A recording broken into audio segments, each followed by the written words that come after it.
Hey guys, welcome back to the Light Side Podcast and the last Wednesday of the year. I cannot believe the words I'm speaking.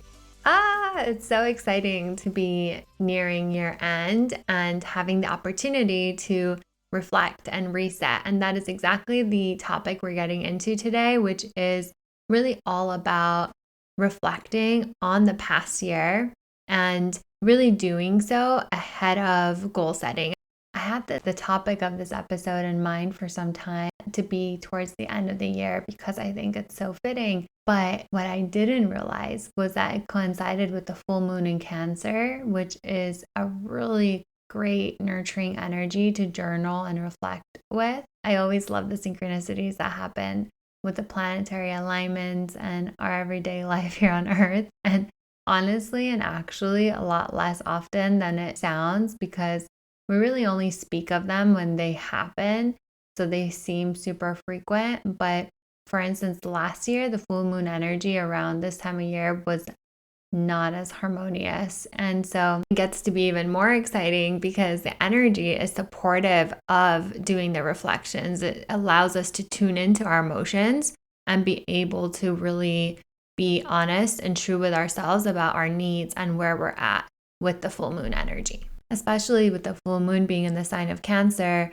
which is a really emotionally intuitive and sensitive sign. It allows us to also heighten our emotional abilities and our ability to be expressive and really be having important heart-to-heart, deep conversations. And by reflecting during this time, it's like having that deep conversation with yourself. And with the full moon, which is often really a time for releasing and culminations, it really gives us this opportunity to let go, to heal, to maybe make peace with what didn't serve us in this past year. And hopefully this exercise will also help do that. And so this episode is a part 1 of 2. We're going to really dedicate this conversation to reflecting and the benefits of doing this exercise. And next week, we're going to jump into the goal setting piece. I see a lot of value in us making this into 2 parts because reflecting is truly key to goal setting. A lot of times we just want to go ahead and set goals, yet we haven't done the prerequisite to goal setting, which is reflecting on where we are and how we got there and potentially why we are where we are, which really will help reduce the pressure and angst that we have as to why we haven't gotten to the things that we wanted to yet. Or maybe we have and we want to really be able to understand our keys to success so that we can maintain the momentum, that we can continue to grow in that direction. I hope that you also are able to buy in on how important it is for us to really do this investment in time, to dedicate time to reflect and think of the past year, because the time that we spend is truly an investment in better knowing ourselves, what works for us, what doesn't work for us, and ultimately get out of our own way when it comes to living our life to its utmost potential, when it comes to really creating and experiencing the type of life we wish to experience.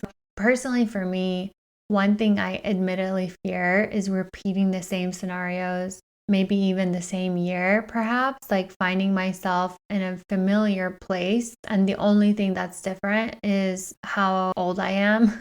Because what I decipher is that when things are repeating, it is literally a flashing sign in my face that I'm not learning a lesson fully and I'm not able to insert the necessary level of conscious awareness to avoid repeating the same behavior or essentially the same pattern, a pattern that I really don't care for, nor does the pattern serve me or is for my highest good. And it's like that famous quote, you can't repeat the same behavior expecting different results. I really like to think we are all ultimately striving to live our best life and our highest path on our highest vibration in alignment with the best that life has in store for us. Reflecting and journaling is a tool that gives us that advantage. It benefits us in so many ways.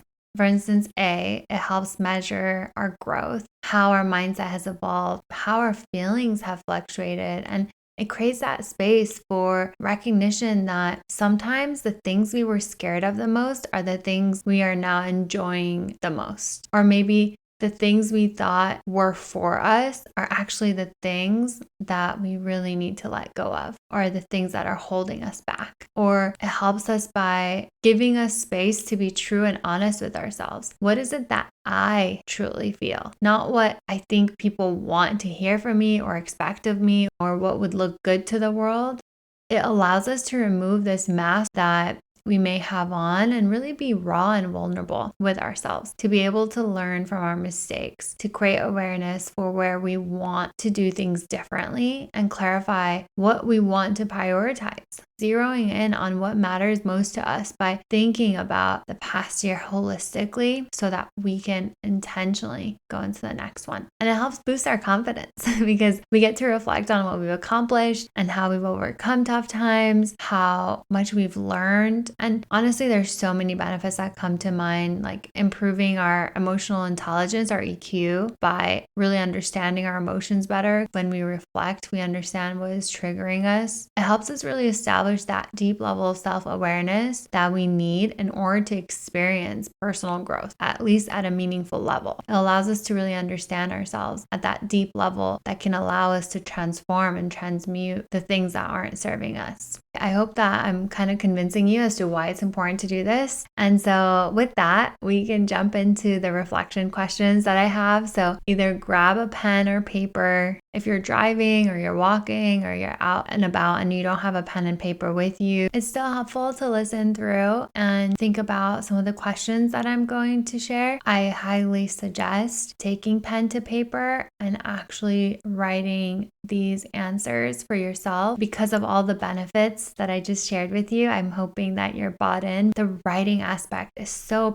powerful. So much comes up when we start writing. Your stream of consciousness is very wise. And unless you put pen to paper, you're not giving it the medium to reveal itself to you. So I highly suggest writing down and journaling and reflecting on the questions that I'm about to share. I hope that you find them helpful. Let's get started. As I go through the questions, feel free to pause if you want to think about it and reflect, or if you have a pen and paper and you're writing. And I'll try to cue for them, but feel free to pause and resume as you need.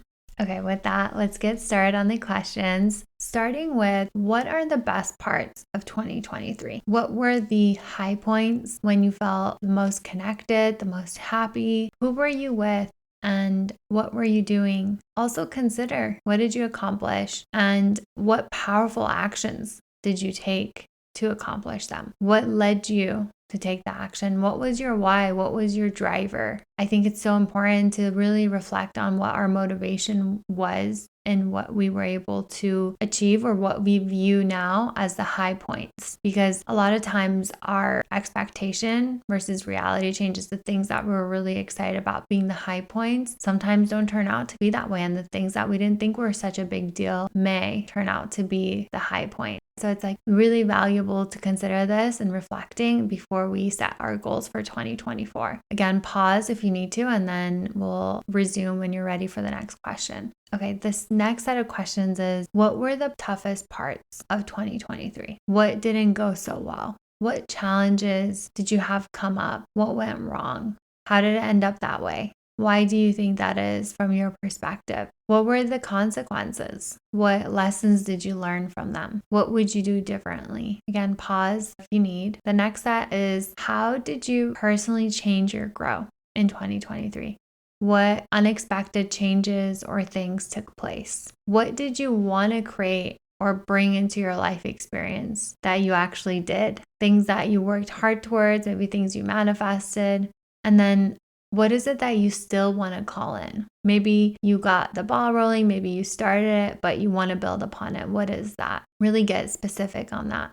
Where are you now at this point of your life? There's a self-assessment tool that I love to use within my coaching practice, which is called the Wheel of Life. You may have heard of it already, but I highly recommend doing this, especially at this time, and considering all aspects of your life, your career, your finances, your personal life, family, friends, your love life, your health, personal growth, fun and recreation, spirituality. Consider everything, like your home environment, your community. how you're contributing, how maybe you're able to give back, the service that you do, your life balance, just overall balance in all aspects of your life. How is your emotional and mental well-being? And essentially rank each area on a scale of 1 to 10 or 1 to 5, however feels good to you, and determine, where do I stand in each area? How do I feel? On a scale of 1 to 10, where 1 is not very good or unsatisfied to 10 being fully satisfied, you rate how content you feel in each of these sections, and it helps shed the light on which areas of your life you might need to give more care or attention to. Like, where do you want to invest your time and energy? And typically that would be in the area of your life, which is basically the lowest score. This helps give you this 360 visual on which areas of your life you want to focus on more. Essentially, where you want to invest your energy and time in to introduce balance. And ultimately, it's going to come down to what's most important to you and what you value, because it's going to take your investment and energy, which we'll dive into more detail on next week's episode. And the next question is, what is it that you want to change? What is it that you've been doing almost on autopilot and it's just become such a big part of your life, or a small part of your life, that you no longer want to continue with? Our micro habits are so underemphasized, so really consider, what is it that you want to change, and write all of it down. Writing it down gives us a great sense of accountability and also helps when you're doing this exercise next year. This exercise can do so much for us in so many different ways, and most importantly, helping us get clear, but also being able to celebrate ourselves and recognize where we still have work to do, which we all do. Like, I think what's so valuable is recognizing that all of us are on this journey of constant growth. It's ever evolving. I personally don't know if it'll ever end. We continue to master and we continue to dig deeper. We continue to unlayer the onion. And so it's a journey. And I love having this point of reflection and a way in which we can look back and actually recognize how much we have changed, how much we have grown. And especially because our lives can get so busy and we almost get used to the things that we have done and it becomes super normal to us. Whereas it's important to be able to recognize, wow, I'm living the things that I wanted to do, and pat yourself on the back and recognize how incredible that is to actually do. And then also being easy on ourselves too. It's also important to keep in mind as you're going through these questions, if there were things that you wanted to do that you didn't get to, being honest, but also being self-compassionate, because a lot of times things do happen that are outside of our control. Events, circumstances, people, things come and go into our lives that requires us to change the things that we were doing to accommodate the new things that have happened in our life. I'm not referring to habits or things that are draining our energy or hindering at our productivity, but things that are outside of our control. Keeping in mind that you don't want to be in a mode of comparison. If what you're doing right now is the most important thing to you and have been doing the last 12 months, when you think about the month of January, when you think about the month of March or April, if what you were doing was the most important thing to you at that point, then you are on track.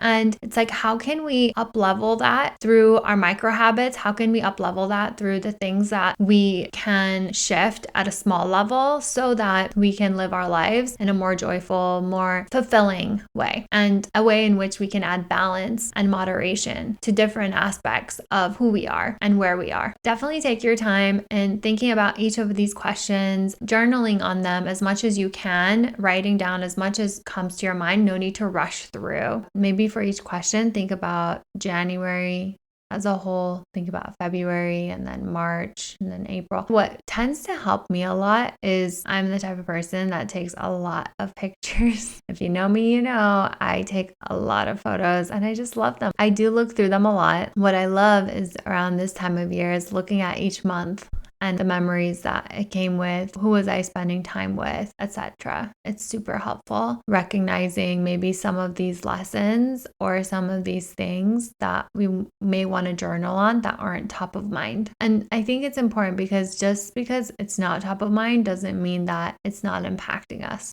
And the questions that I just shared really wrap up the reflection exercise, especially given the significance of this full moon being in an emotionally attuned sign of Cancer. Remembering that emotions are transient, they're not intended to stick to us forever, or that by letting them go, we'll lose a part of ourselves. But remembering that experiences are threaded into our life, and letting go of the pain allows us to keep our hearts open, to experience, to feel, to heal, to grow, and really understand that every experience, though it may have caused us pain, even great sorrow or difficulty, in the larger scheme of things, in the larger picture of our life, it fits perfectly into this puzzle of a human journey, a human experience that we're having and are meant to have, and it will eventually add up and make sense way better than any of us could imagine or wrap our head around or dream up or plan. I think allowing ourselves to really let go of our control and surrender to the process while being an active participant with it.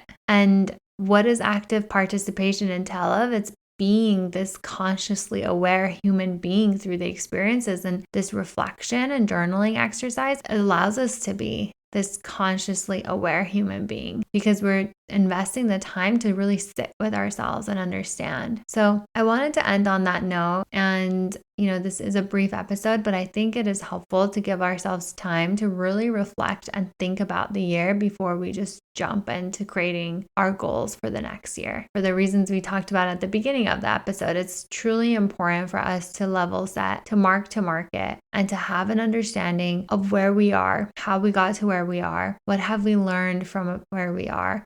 What do we want to continue? What do we want to let go of? What is it that brings us the most joy? What were the high points that I want to experience again? And then really learning what didn't work out for us, why we didn't accomplish the things that we wanted to, gives us such an advantage setting up ourselves for a great year. That's ultimately what we're trying to do. We're trying to set ourselves up to have a really great year. So I hope that this helps you in really holistically thinking about your life. Our reflections truly guide us in setting meaningful goals and intentions for the coming year. So I hope you're excited to set our goals together on next week's episode. And I'm really happy to come to you guys every week now. It feels really good. I feel like we're going to deepen our relationship in 2024. I'm so excited for you to do this journaling exercise. And I would love to hear your thoughts, any key lessons, reflections that you have on the past year that you want to share that you think others will find valuable and helpful too. I'd love to share it on my Instagram. Feel free to DM me or email me at hi@charlottesheart.com. You can see the show notes. If you're not on my Instagram, tune in. I have tons of great content in mind for this week and next to really prep us for the start of the year. I also have a fun surprise I'm hoping to share with you ASAP. I'm wishing you a beautiful holiday season and final 5 days of 2023. I hope your New Year's Eve is everything you want it to be, even if it's not adhering to societal norms or what people think you should be doing or what it should look like, as long as it feels good and of peace to you. That's all that matters. Remember, it's not about what others are prescribing to us. I hope you start the first day of the year feeling joyful and hopeful with an open heart for the future. And I hope you're excited to set our goals together. Wishing you a beautiful remaining of 2023. And I'm looking forward to speaking to you in 2024. I thank you so much for being here, and I send you tons of love. Until next week. Happy New Year!